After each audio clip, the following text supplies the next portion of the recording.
I'm pleased to welcome to the studio today Blackie Lawless from W.A.S.P. Howdy. How you doing, Blackie? I'm fine. Yourself? Fine, thank you. Now, Good. what are you doing in London at the moment? I'm here doing some press and some things like that. We have an album that's coming out in October. What's it called? The Last Command. And I'm here doing the general whatever it is that I'm supposed to be doing, which is running my mouth, which I've been told is best. Okay, who produced the album? Spencer Proffer. He worked with Quite Right in the past, didn't he? Yeah, he has, and he's done some other things as well. The thing about Spencer that I really liked was when we sat down and talked, the difference between this album and the last album is I wanted to be a little more elaborate with the vocals and be quite a bit more imaginative. And some of the things that he had played me in the past that he had done before was very, very interesting. This doesn't sound at all like Quite Right. As a matter of fact, this sounds like about the closest thing I could relate it to would be Pink Floyd meets W.A.S.P. Really? You're not going really meaningful on this, are you, Blackie? No, this record sounds like the first one, only more elaborate. In other words, we haven't strayed away a lot. I just would like to think we've used quite a bit more imagination. Because one of the problems with the genre right now as it exists is I think too many people have put on blinders and not really taken them off enough to see what's available. I mean, I'm using a sitar on this album. You're using a sitar? Oh, yeah. There's a lot of strange instruments on this album. You'll not hear them. This isn't your Sgt. Pepper, is it? No.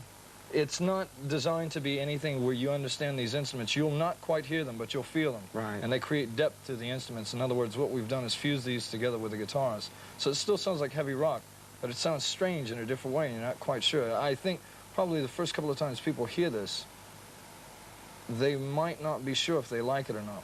But I would rather have it be like that as opposed to a record that you like immediately and it wears on you quickly, as opposed to something that might take a few listens that stays with you for 10 years. 5 years from now, you'll listen to this record and you'll hear things that you never heard on it before, I guarantee you. All right, well, look, let's have a look at the first video, and this is I Want to Be Somebody by W.A.S.P, and I Want to Be Somebody. Now, I've got Blackie Lawless in the studio. Blackie, I've always wanted to know, what does W.A.S.P mean? W-A.S.P. You can tell me. In the beginning, this sounds biblical, don't it? In the beginning, we were looking for a name that was controversial without really being controversial. So that's to say, if you know what the name means, fine. If you don't... If you don't, that's fine, too. I'll tell you later what it means. Now, look... Will you? I know when your Animals single came out, it got banned. Then you came over and you toured and you went through Europe like a dose of salts. You got banned everywhere. Sweden, Finland... You know, we spent like $130,000 on that show last year. You spend all this money on a show, you try to do something really nice for people, and what do? They turn around and dump all over you. I mean, you can't... Yeah, I don't know what happened. We did this single, and I'll never forget, Chris Holmes, the guitarist in the band, came up to me one day and he said, he'd heard that the single had been banned here, and he goes, "What's the big deal?" You know, I go, "I don't know, I can't understand." You know, some people can't take a joke, I guess. But I suppose a lot of vegetarians in Europe, are there? Well, I would say one thing about this single, that about 3 months ago, it became the leading import single of all time. Yeah. And I want to thank everybody out there for that. That means a lot to us. Okay. So, what are you doing when you leave here? You're going back to America. I have to go back to America, and I've got to do a couple more videos and a couple of TV shows, and then I come back here to start some press to set up the second album. And probably get a better vibe at that time whether we're going to be coming back to Europe or not. You think they'll let you back? That seems to be the $64 question at this point, because... I mean, didn't they start messing you around with visas and stuff like that? Well, it wasn't just that. There's a wonderful Mecca organization around here that was making us sign things before we'd go on stage as to what we would and wouldn't do. And so that didn't sit quite well with us. And then when we got to Europe, they didn't say anything before we played because I don't think they were quite sure what they were going to get. And then after we played, they lost their minds over there, you know, and it's like, you know, you'd have thought we were the devil themselves. So I think we're going to have a little problem getting back in.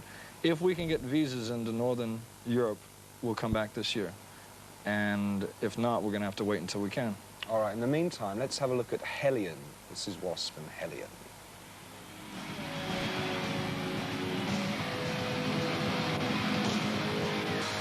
Hellion and W.A.S.P. Blackie Lawless in the studio. Tell me about W.A.S.P. Tell me what happens when you go on stage. You have a lot of freaks come to your show? I mean...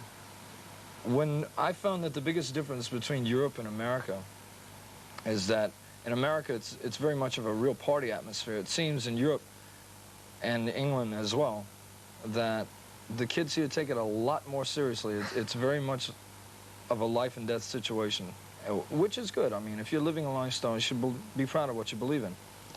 And but the problem with what we do is this thing was designed to get people excited. And it does just that a lot of times. And I remember once when we were in Finland last year, we do this song Animal that we were talking about earlier. And I do this little rap at the beginning of it. I said, how many of you out there believe like a beast, you know, and they all cheer and everything. And I says, well, if you believe like a beast, you must be an animal. Well, when I say the word animal, Chris Holmes is supposed to go into the song. I said animal, and I heard nothing except the roar of the crowd, and I looked over, and man, he's out. Like, he's like a cold mackerel on the stage. Some kid had thrown up a piece of meat about the size of a football. It was a rump roast, is what it was. And it hit him in the head and knocked him out cold as a stone. And the roadies were getting him up under the arm, trying to revive him and things like that. And finally, he came around. And things like that. I mean, How do you feel when people start throwing meat at you? We got, when we were in Canada last year, we got a moose leg thrown up on stage. And I guess there's an abundance... Recently severed? Right, yes. And I guess there's an abundance of moose up there, but there are plenty to go around. And somewhere in Canada, there's a three-legged moose running around. Tell me, have you got any vegetarians in the band? Oddly enough, a couple of us went for over a year without eating meat. Making up for it now, though. Well, that's true, you know. Well, I could tell you some stories about that, but I won't. This thing was designed, like I said, to get people excited. It's a catharsis that's created on stage, and when you do that, in the old days, we were doing a thing called psychodrama, which I've since been told is psychotic people doing drama. But it worked very, very well, and sometimes to the point where it got very frightening. And that show initially, which from the clip that you saw there, was actually done at the Lyceum here when we played last year, which is available on video cassette now, I might add. And commercial free. There you go. Well, you know, I gotta buy this meat somehow, right? It was just designed, like I said, to be played to 3,000-4,000 seat people.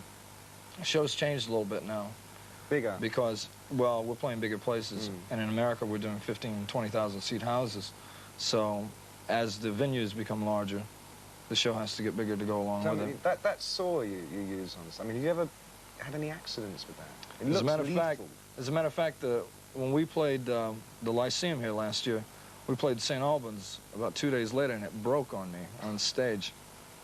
And I'm not wearing anything on up underneath it. And it was pretty strange because people from the back of the hall said, look, God, he is Jewish. Look at that. It made me proud. So when can we see you again? When are you coming back? Do you know yet? I'll know more when I come back. I'll be back here in about a month. And hopefully we can get our situation straightened out. I'm going to Sweden and to Finland and things like that. Oddly enough, we've outsold... Be warned. Well, I'm going there just to do press, you know. But, or at least this time, anyway. We outsold in Finland every other artist this year. Tina Turner, David Bowie, things like that. And yet they won't let us in the country. And I find that odd. So I'm going to go there and do my Henry Kissinger impersonation this time, see what I can do. You know. All right. Maybe I can get some good results. Well, thanks for coming in the studio, Blackie. It's been a pleasure. This is Blackie Lawless. He doesn't bite. He's quite all right, really. Do let him back Finland.